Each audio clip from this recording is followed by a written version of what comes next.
it's been, when it works and it works well with the company, it's really exciting. Who's better at laughing at themselves, CrossFitters or pickleball players? CrossFitters, 100%. Welcome to the best hour of their day podcast with your hosts, Jason Fernandez. And me, Jason Ackerman.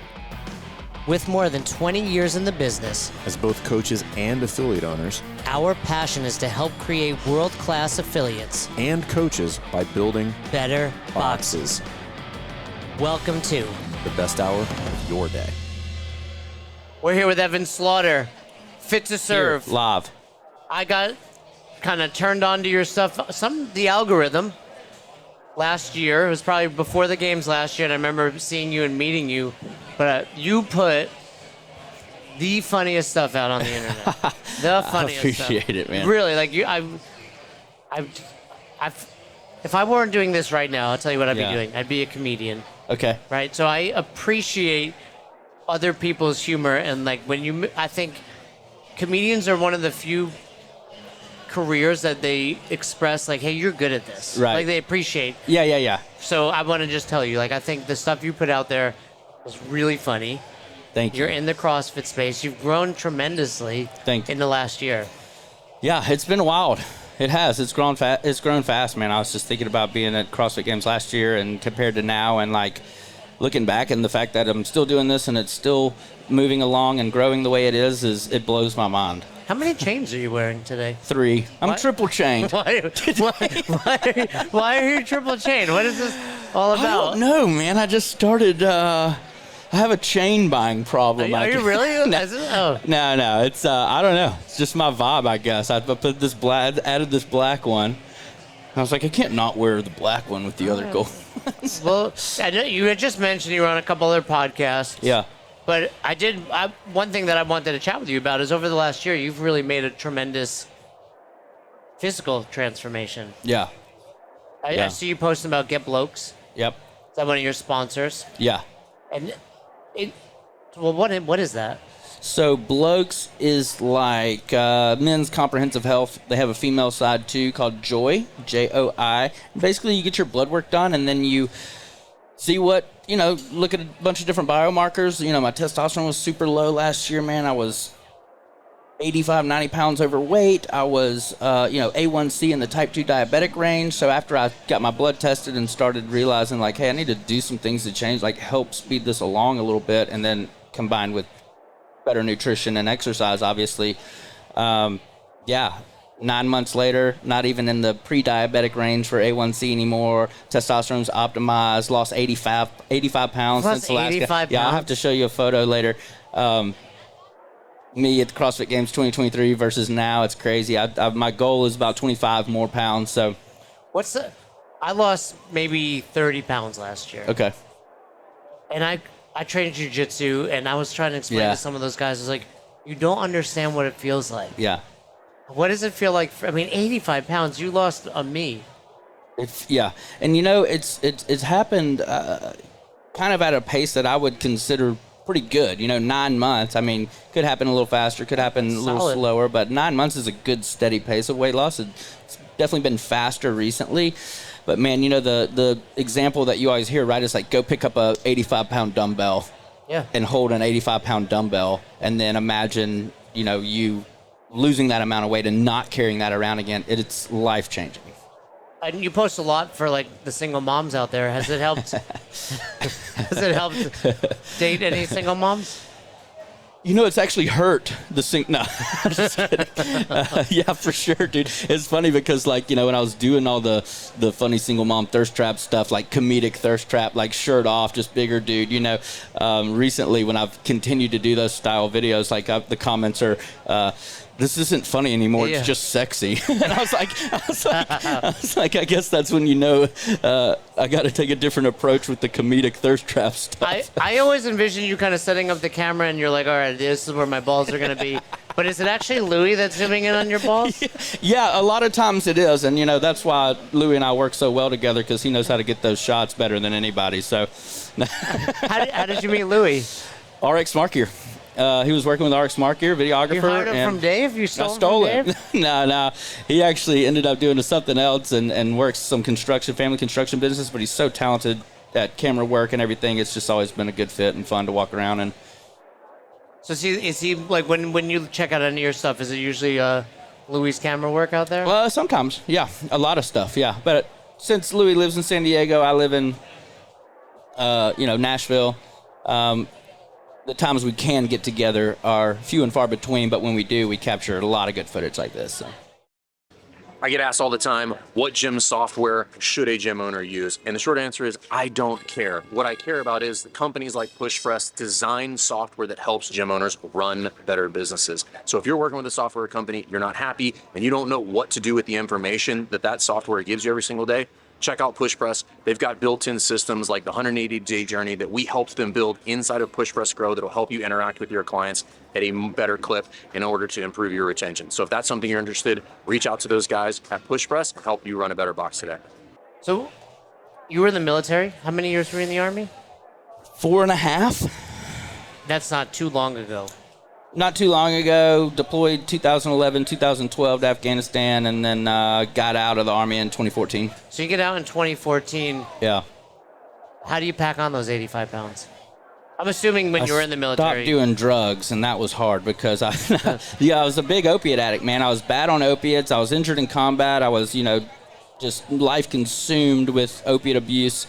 And when I finally got sober off the opiates and, started turning things around, I started finding comfort in food, and that was new to me. So you weren't heavy, like normal, like as a kid, teenager? No. Super active, man.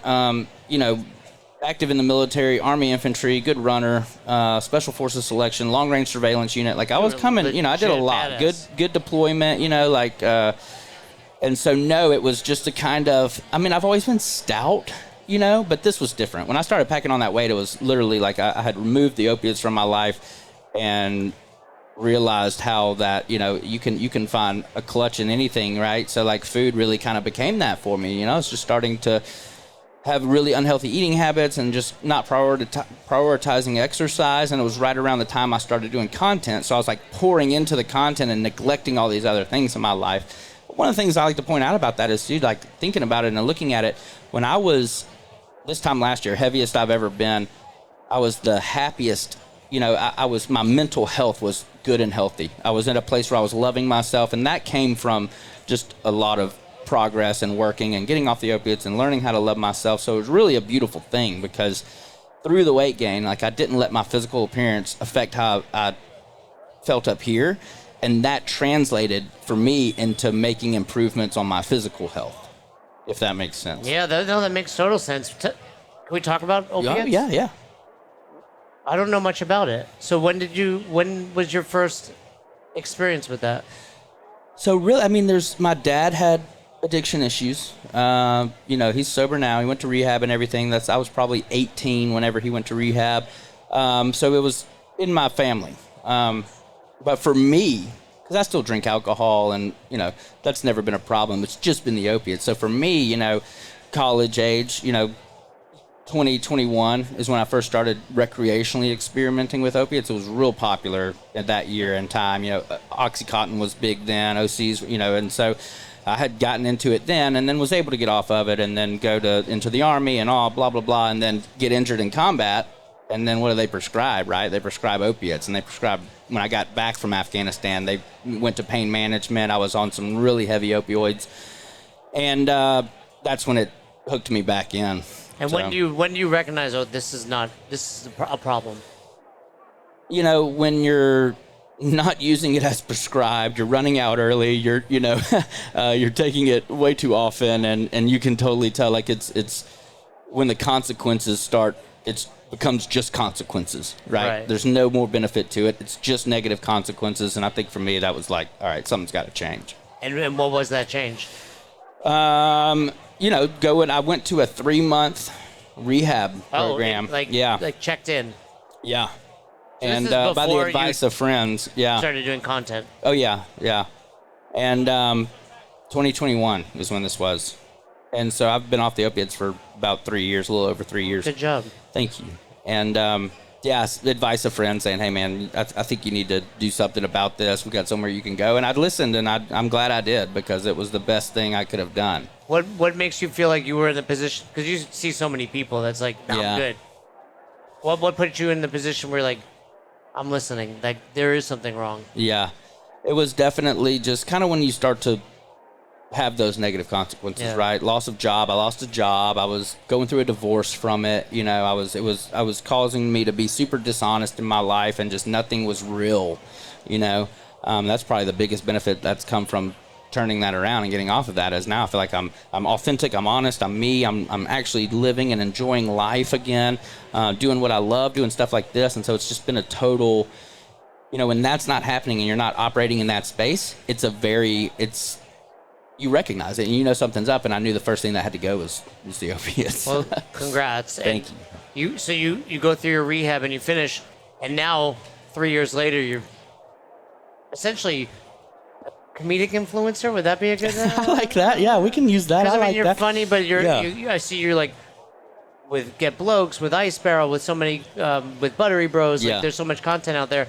What were you expecting to do after you got out? Like, I don't think you'd be like, well, I'm going to make funny reels. Yeah, no, I mean, I was fortunate because, you know, before that I had been into when I got out of the Army, I went into multifamily real estate for a little while and was, you know, had a good job there, but I was miserable, man. It was like office job. You know, I came from Army infantry, all these different things, to sitting in an office 9 to 5, and I wanted to blow my brains out. You know, it was just, I couldn't stand it. I can't operate like that. Combined with, you know, at the time, that's when I was really using heavy opiates, so it was just a bad combination. So when I finally got done with all that and everything, I was fortunate because I had a little bit of real estate that I owned that I was able to sell, pay off any debts I had, put some money in the bank where I looked at it and I was like, all right, I've got like 6 months where I just don't have to go out and get a job. And I was really fortunate in that aspect because, as you know, like putting content out and doing stuff like that and having a full-time job is really hard to do. So I'm very grateful for that situation, and that's when I just started pursuing. You know, I've always been into comedy, always loved comedy, and I enjoy doing it. So I started making things on TikTok and Instagram just because I enjoyed doing it, and then it started to have success. You know, what was the first inkling of that? Like, oh, this is success, like just followers. Well, it was a single mom video that I did. Which one? It's like I forgot what song I used, but I'm basically like when single mom, you know, when the single mom next door, or trying to get the single mom next door to notice me or whatever, and it's just me actually at my parents' house at the time because they had a backyard, and I had a shovel, and I'm in these cut-off jeans, just shirt off, you know, leaning against the wall, and I'm just kind of looking, you know, and I slow zoom in, some song playing, you know, some thirsty song playing, and it hit, you know, almost 1 million views, and that was the first time I was like, dang, dude, like I got something here. So I kept hammering that concept for a little while, but then I noticed, like, if I really want to grow and be marketable and be personable, I've got to be me, and I gotta talk, I gotta do some skit stuff, so I started dabbling in pickleball and fitness and all that, and next thing you know, and doing deals with pickleball deals, doing deals with CrossFit deals. I see with the pickleball. Yeah. So, and then what's been the CrossFit experience? Were you doing CrossFit or just realized that was an easy market to make fun of? No. So, you know, one of the things that, especially when I do comedy, you know, is in this space, is it's stuff that usually I'm involved in.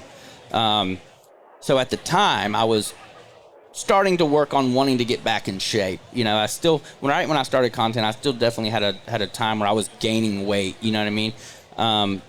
But I was recognizing that I wanted to be more physically fit.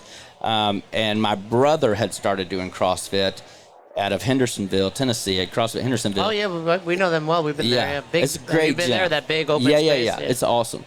And so I started doing it, you know, a little bit. And then as I was doing it, I was just making fun of myself doing these things, you know, on the comedy aspect. And sure enough, I mean, next thing you know, like the CrossFit world brings me in and accepts me into Yeah, though, like I space. said, it just like popped up into my feed. I was like, this dude is, I mean, you know, probably just like me. I'm like, send it to this guy, send it to that girl. Yeah. And it's, yeah, you just have limitless content when it comes to CrossFit. Sure. I saw recently you did something with Michael Chandler. Yeah. He's in Tennessee too, right? Is that He's how you in linked Nashville up? too. Yeah, so a friend of mine has a podcast that he started called Beat the Heat, and it's a really cool concept, man. It's like Hot Ones, but in his sauna. right? Okay, yeah. And they start out like at 160 and they go up 10 degrees or 20 degrees every 5 or 10 minutes, whatever it is. And it goes all the way up to 230, right? And Michael Chandler was a guest on his podcast.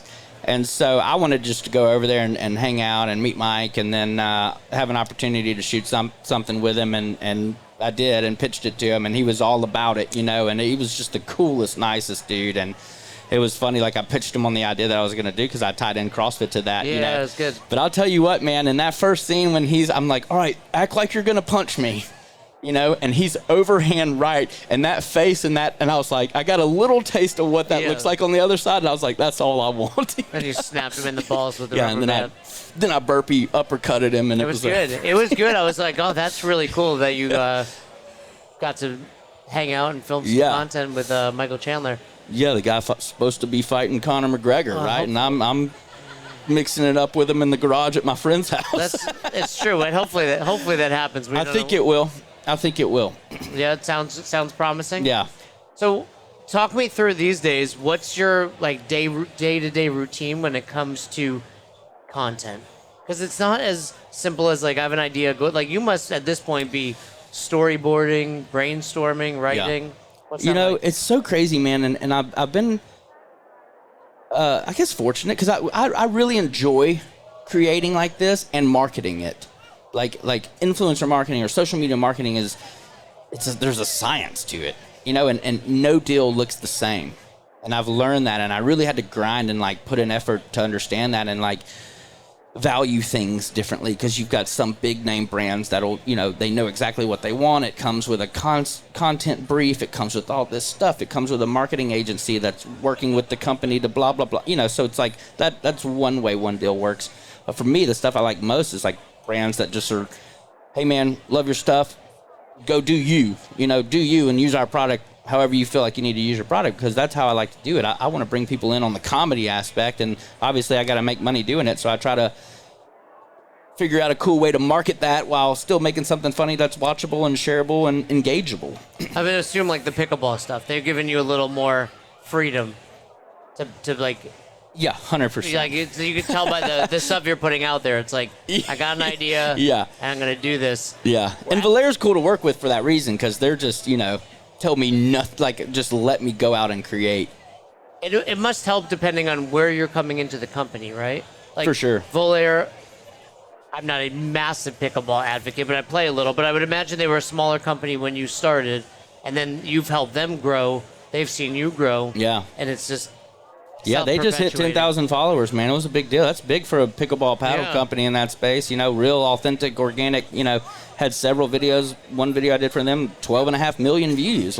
You can't, and that's not a boosted ad, that's just organic, real views. And it's man, I don't know what you pay for something like that, So it's been, when it works and it works well with the company, it's really exciting. Who's better at laughing at themselves, CrossFitters or pickleball players? CrossFitters, 100%. Pickleball is funny because there's such a serious side to it. There's the former tennis players. You know how tennis goes, man. It's super serious. And I was actually kind of surprised about that a little bit, But that's one thing I love about CrossFit and the CrossFit community is they're capable of that. Mm-hmm. And I think every category should be, no matter what you do, laugh at yourself. Yeah, well, in general. It's a good rule. But yeah, my parents play pickleball, and they're probably not watching your content. Yeah. Right? Pickleball is maybe a slightly older demographic. It can be. But the younger ones get it. Yeah. Because when I saw you, I was really into pickleball. Yeah. And I was just sending it, this is you. Yeah. How have you gotten good? Are you competitive? I'm pretty good. Are you a 5? I think it's a... I'm not a 5-0. I think it actually goes all the way up to 6. I would probably call myself a 3-5, which the difference in a 3 and a 3-5 is pretty good, I've gotten better as I've gotten in shape, obviously, because I can move the court better. But I can hit the ball, man. I can play. You ever play singles, though? I've played singles, a lot of singles. Harder. It's very hard. And you know why it's hard? Because the ball moves slower than a tennis ball. So, we're in tennis, and a lot of former tennis players that play pro pickleball, they don't like singles for that reason, because when you smash a tennis ball, off to one direction, done. there's no chance you're going to get it. In pickleball, you can get it. So Right. there's a lot of hustle and running around involved in Yeah, it. the first time I played singles, like, this is hard. Yeah. I'd rather it's play hard. doubles. Yeah. As you're walking around the games, are you looking for content? Are you thinking, like, and if you do, are you writing it down and thinking about what you're going to do next week? Yeah, for sure. And you know, that's one thing is I always try to keep up with my ideas, whether it's just notes on the phone, you know, because there's always something that goes on or something that happens or something that you see that inspires you or just even watching other content. And you're like, dude, I need to do that, but in this way. And so it's kind of something that I've had to learn to shut off when I need to shut it off and just rest and relax, you know, because I can get too consumed into that a little bit. But that's what's fun about it, man. Like, I've got some things here that are already planned with Ice Barrel and RX Smart Gear, and those are things we kind of plan coming into something like this. But the best ones for me are just when it happens naturally, you know? And it was your day, like, I'm going to film these 3? Is it one a day? What's your routine like with those? So it's very much, I usually try to not make more than 2 videos in a day. I really like to make 1. And the reason I do that is because it takes a lot of creative energy to do that. You got to really pour into it. And so I feel like if I'm stacking videos or having to make a bunch of content and bank content for something else, I just want it to have each video to have the same energy. So I'm not doing a disservice to the brands that I work with or whatever video I'm, marketing at that time or whatever that looks like. So I really try to be conservative of that. But, sometimes you can't, so you just got to bang it out and hustle. What's the favorite video you've made? Ooh, Jason, that's a tough question. I did this POV porn thing one time that, no, I was kidding. I'm just joking. The skits that I do, it was real tasteful. It was, just waist up shots. I've seen it, yeah. I figured you had. No, it was, I like the skit, the longer, and I say longer form because 90 seconds on Instagram is a long form comedy skit, in my opinion. That's maxing out the time of a reel, right? And there's one with Jason Grubb. A pickleball one where it's like you bring your CrossFit friend to play pickleball, and I love it. I mean, he played the role perfectly. We got like a slow-mo shot of the ball hitting his nipple because he's playing with his shirt off because he's a CrossFitter, right? She's chalking up for a serve. It was done really well, and he's actually a funny dude. So it was fun to have him involved. You do have a lot of people. You bring up Jason, Michael Chandler. You had someone on recently that was like a Zoom call. And what was it? I forget what company it was. So if you're referring to the Zoom thing that I did, have you seen like that? And it has Dylan Jones. He's the chief marketing officer for Podium. That must have been who. It was a guy I didn't recognize. But yeah. I forget what the context was. What was the video? Zoom call firing. Yeah. You're fired. So, but do you ever work with someone you're like, you're so good at this? We get like podcasts and we're like, yeah, come on, like you for example, like cool. Yeah. And then we get some people like, what questions are you going to ask? Yeah. Like, so when you have someone on this, does everyone think they're going to be able to be funny and do it, or are some people completely stressed out? No, there's definitely, I would say more, in my experience, more times than not, you get the people that are stressed out that I don't like to act, or I'm not good on camera, or I'm not blah, blah, blah, blah, blah, right? Every now and then when you do have someone, I think that is comfortable in that space, you can recognize it right off the bat. And usually they're pretty vocal about expressing that. Because it is a skill. And if you're going to put people in your videos or do a video like that with someone, they've got to be able to produce when it comes to acting, or it just crushes the video. Yeah. But I was going to say, you always have a good person playing your counterpart on there. Yeah. What's a video you've made that you didn't think would do well, and then it actually performed better than you thought? You're going to love this. So, are you familiar with hobby horsing? I remember your video of it. Okay, yes. This is going to blow your mind, Jason. Hobby horsing was created. It's a sport. It's a Finnish It's a real sport, It's a right? Finnish sport from Finland, and they consider it their country's national sport. And That's it's how just big of a deal it is. Riding a fake horse. Yeah. I have been riding a stick horse, and they do jumps, and they do my dressage daughter and stuff like that. Yeah. So I started making fun of that. And when I said earlier, like, usually I do things, I make fun of things that I'm involved in. I'm not involved in hobby horsing. You're not into hobby horsing. Yet. So, anyways, dude, and also, so I've been making reels like that, and they slam every time, right? Literally, Tom DeLong, I think that's how you pronounce Blink it. 182. Reposted my hobby horsing video. Really? Really? Blink 182. Does that just make it blow up when someone? Yeah, for sure. I mean, it was already doing well, and it got enough to get on his radar, and then he shares it on his story. I'm getting messages like, "Hey, Tom DeLong's like sharing your hobby horsing stuff." Well, I think those are just like anyone can laugh at. Like it's a funny concept that people. And they don't believe it's real. But It's a real sport, but it's a. Because the first one I saw was like, this is fake, but it was like, no, that was the actual girl Yeah. doing it. Yeah. And you're as good as those girls. I mean, that's a stretch. You should definitely consider becoming a hobby horsist, as a horse hobbyist. I don't know. Yeah, that would be sick. All right, let me ask you for some advice. Okay. There's a company out there in the CrossFit space that wants to do a TV-style show Okay. about CrossFitters. Okay. What would some of your advice be? Here, give you a little more context. I'm thinking it's our company, and I want to do like a little fun skit show. Okay. But you got to keep it short. Comedy based or just. Comedy based, but reality based in that other CrossFitters and affiliate owners will be like, that's funny because I've been there. Yeah. So I had an idea for, you remember the show Real World? Of course. I want to do a Real World CrossFit edition. So it's a Real World house, and it's all CrossFitters. There's definitely the 7 Right. characters of CrossFit. Yeah. And you can have one that, like myself starting out that wasn't taking, was not RXing anything and, just kind of there to, get moving and get going. And then you have the extreme one that thinks they're going to the games. And then, so I think that would kind of be the approach is like, if I were doing a TV show of that, I would want the full spectrum of the CrossFit, of the CrossFitter. Yeah, that's good because then it resonates with the community. Everybody, the community, not just the games athletes, not just the elite level athletes, not just the whatever teams, everybody.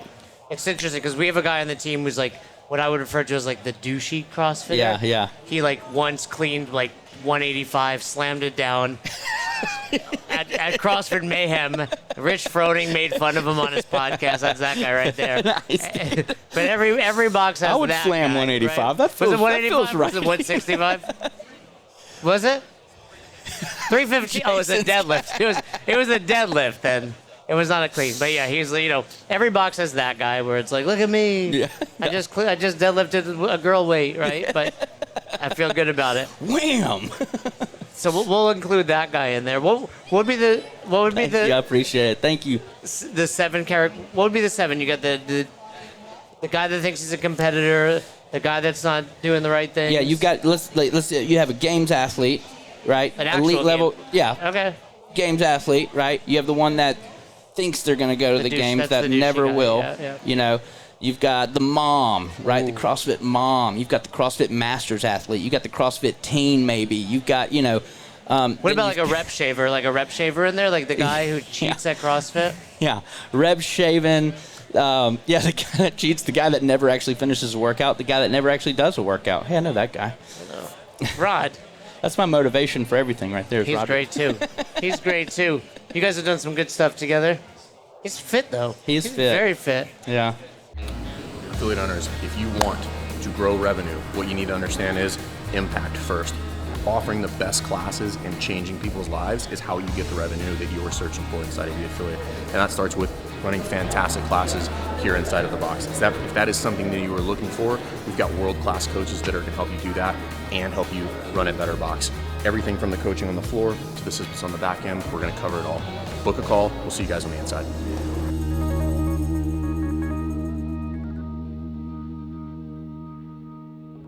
What's next for you? I think I'm gonna have lunch after this, and no, man, I've got a lot of cool things in the works, dude. Speaking of hobby horsing, I can't talk too much about it, but I have been approached about an actual documentary that's taking place in 2025 at the Finnish World Championship. Wait, I may be involved in. That's all I can say, but I may be involved. I had a call the other day. For real, this is For real. I would imagine High quality this is production. like They want more hobby horsing stuff. I would imagine it's like a comedic MC role. Yeah. Like let's make fun of these people, but Well, it's the thing would be like Evan actually goes and competes in the Finnish World. wow, The Finnish Championships. I told you, you're gonna win this thing. And they want me to actually compete. So they're gonna bring in a trainer or something we'll and see. document. Yeah. That'd be amazing. It'd be 2025 if it happens. 2025 Hobby Horse Champion. I immediately said yes. They were like, as you should. I had my manager on there. We're talking, and they're pitching it, and she's like, "You're speaking his love language right now." He's like, "I know this is going to sound weird." I was like, "I'm in."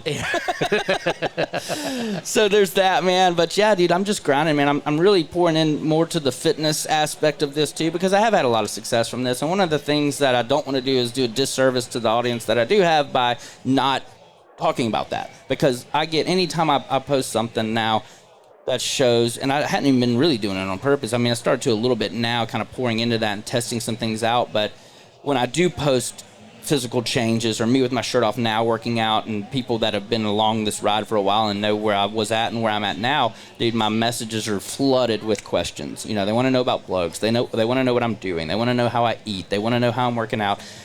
And so we're looking at doing a fitness style app. That's going to be a little bit more than that. I don't like using those words because I want it to be its own thing, and I want it to be for people like myself that were in a place where they're 100 pounds overweight and they're not ready to go to the gym. Maybe they're uncomfortable doing that, and I just want to take them through, whether, you know, a year, 12 months basically, because by the time I hit my target weight, it'll probably be right at a year, and it's in 4 3-month increments, and it's getting your ass off the couch and getting outside and moving to what I'm doing now, which is a lot more, you know.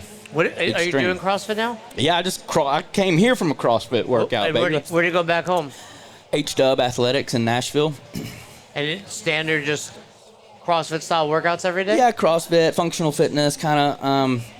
I also have been running more, and I don't like long distance running. You know, I'm not into that, but I've been working on like 2.5 to 3 mile distances and trying to go a little faster. Yeah. You know, it's long short, for me. Yeah. It's not short. So I think that's also been really contributing to just the speed that I'm experiencing now of losing the weight. But I was always a weightlifter too, so I just kind of a little bit of all three. What's been your biggest change from a nutrition perspective? Semaglutide, Ozempic. I mean, seriously, you know, what's funny is I get diet questions right now, and that has been one thing that's helped me. I do TRT, man. My testosterone was super low. It was a 141. They consider optimized between 800 and 900. 141. 141's really on the floor. Yeah. Dude. And you know, like that affects everything. You probably couldn't even masturbate more than 7 times a day at 141. I mean, yeah, it was tough. The motivation to even. So it just, you know, so I started, you know, then they have a lot of different things. You can do clomiphene, which is one that's once a day pill that helps your body synthesize its own testosterone. But I was like, I want to go hard into it. Put me on TRT. So I started TRT, and then semaglutide, which is basically Ozempic, to help with the weight loss portion. And it's been that combined with what I do, exercise and trying to improve my overall health, is the key, right? It's those things alone are not going to be a solution.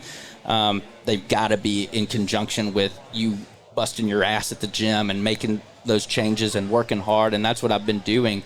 But my nutrition, because as I start to get to my target weight, I will be weaning off the semaglutide. That's when I'm going to have to pick up better nutrition habits. I don't eat terrible now. It's just less calories I'm taking in. Because I do get a lot of diet questions, and to be honest with you, semaglutide is what's helping me. No, but it's like, I think what you said is important. People think like, oh, TRT, it's a shortcut. Yeah. It might help, but you still have to do the work. 100%. So you are 100%. doing the work. Yeah. Well, this has been awesome. I'm excited to see the hobby horse. I'm More to excited come. to see all that you have come out there, and I'm excited to just keep following you, because you literally put out stuff that makes me laugh every day. And Dude, I appreciate it, man. I Seriously. appreciate it. Yeah. Well, Evan Slaughter, Fit2Serve 1. Let's go. Yeah. Why is there a 1? Because someone has Fit2Serve, and I have to talk to them about getting that username. Where did that even come from? Man, I started a while back when I just got out of the Army. I was wanting to do some free fitness type stuff, group fitness stuff, and I had this concept where I believed that, you know, we needed to be physically fit in order to go out and serve. And then that changed for me, because I think that we're all fit, and that doesn't mean physically fit. That just means equipped to be of service to other people. And it changed for me when I was like going through that weight gain thing, because I was like, oh, just because I'm overweight doesn't mean I can't be of service to people. And so that's what Fit2Serve is for me, man. And I believe that we're all equipped to serve people in some way, and for me that's doing comedy and just sharing my story and authenticity. For CrossFit Coach, that's coaching other people on, you know, how to get in better shape and coaching them through fitness or whatever. So everybody, you know, school teachers have their way of serving. So yeah, where it came from. Fit2Serve 1. We appreciate it. Thanks for everything Thanks, you do. man. Yeah, appreciate y'all. Thanks for checking out this episode of the Best Hour of Their Day podcast. We appreciate you listening and choosing to have us help you in your passion for coaching and affiliate ownership. You can find more episodes just like this on all podcast platforms. If you're interested in learning more, you can reach out to us on any social media platforms, or you can visit www.besthouroftheirday.com to book a call. If you found this episode helpful for you, please share it so that we can help other coaches and affiliate owners to help build a bigger and stronger CrossFit community. Thanks for listening.